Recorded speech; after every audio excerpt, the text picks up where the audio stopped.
Top 10 luckiest people on the planet. JustKnow. Daily dose of knowledge. Maro Prosperi. Maro took part in a marathon in Morocco. Shortly after the start, he was caught in a sandstorm and lost his way.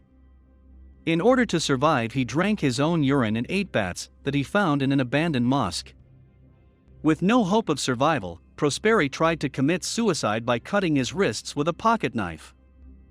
However, his blood was so thickened that it sealed the wounds. Prosperi was eventually found by a nomadic family and taken to the hospital. He had lost 18 kilograms. 4 years later, the man took part in the marathon again. Anatoly Bugorski. As an employee of the Institute of High Energy Physics, he worked on the largest Soviet particle gas pedal U-70. On July 13, 1978, Bugorski was checking a malfunctioning component of the gas pedal when an accident occurred due to a malfunctioning safety mechanism. Bugorski leaned over the equipment and moved his head to the part from which the proton beam was coming out. He saw what he described as a flash brighter than 1,000 suns, but he felt no pain. The beam passing through the researcher's head caused the absorption of a dose of radiation. The tissues of the left half of Gorski's face became swollen. After a few days, they began to descend, showing the path through which the proton beam had passed. Bugorski was admitted to a clinic in Moscow where he was expected to die, because it was believed that the radiation dose he had received was lethal. However, he survived the accident and even managed to finish his PhD later. His intellectual abilities were not impaired, but he did experience increased fatigue when performing mental work. Cleveland Sullivan. He is the man from the United States who survived the most lightning strikes of any person in the world of recorded cases. He was struck by thunder as many as 7 times between 1942 and 1977. He worked for 36 years as a forester in a national park in Virginia, USA. Because of his unusual lightning experiences, he got the nickname Lightning Conductor.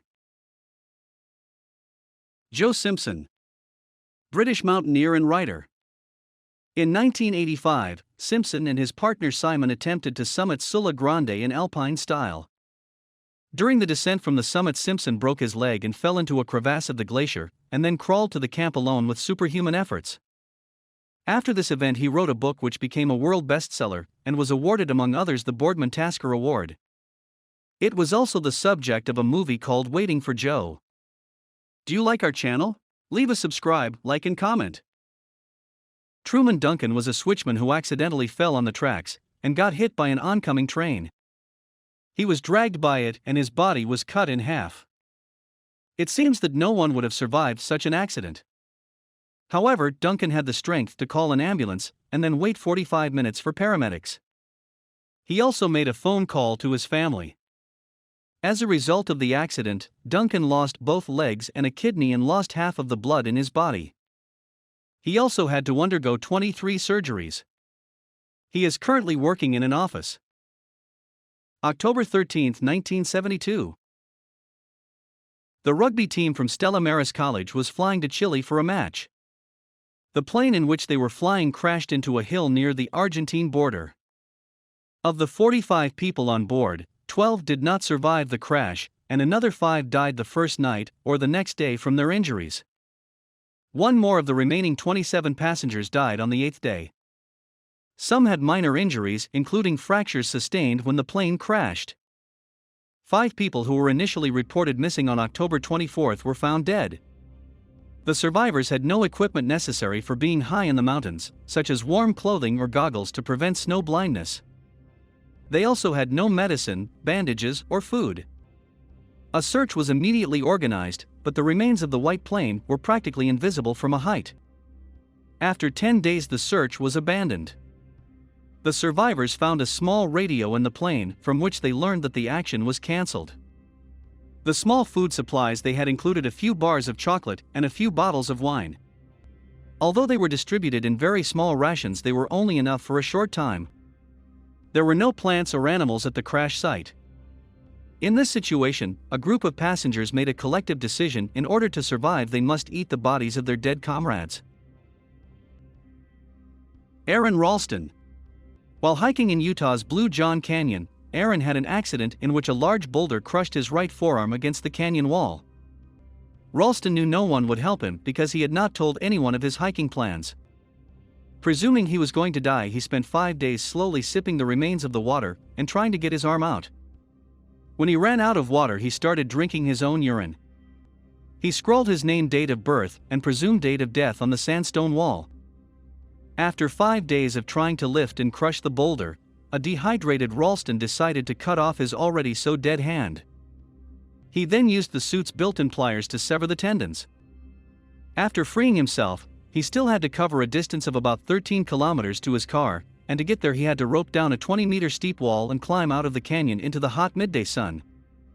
On the way to the car, he met a Dutch family of 3 people who gave him water and food and notified the ambulance service. Ralston was eventually evacuated by helicopter. His hand was extracted by park staff and cremated. Ralston returned to the accident site and left his ashes there.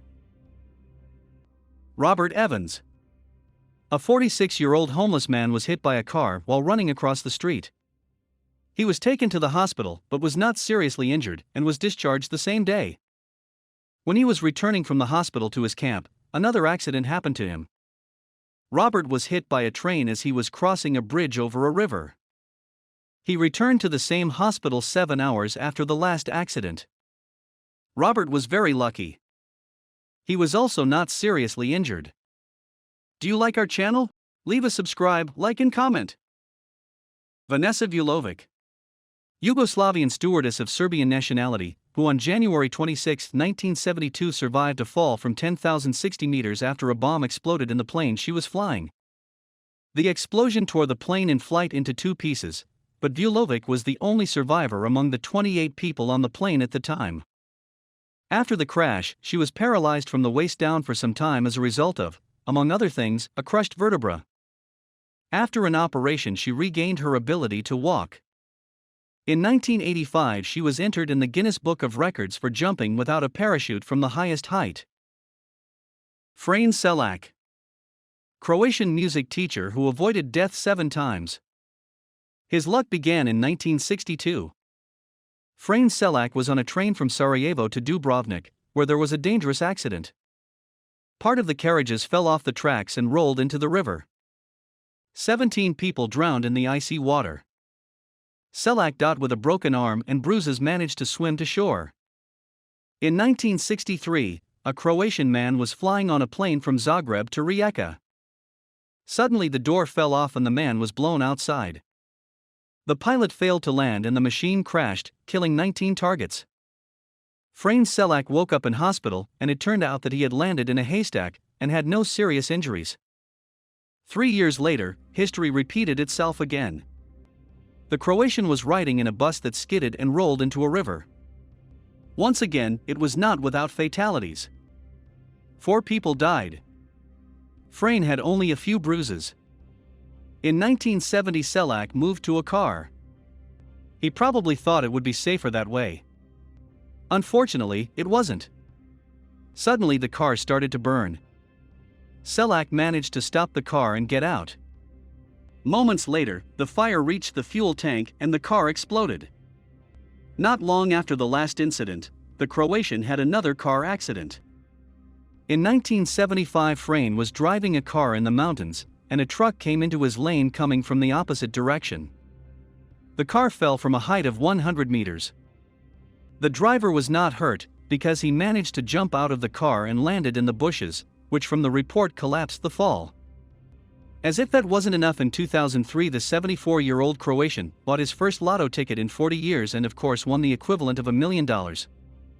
Frane Selak is definitely the luckiest man in the world. Thank you for watching. If you liked the video, we invite you to subscribe to our channel and watch our other videos. Just Know. Daily dose of knowledge.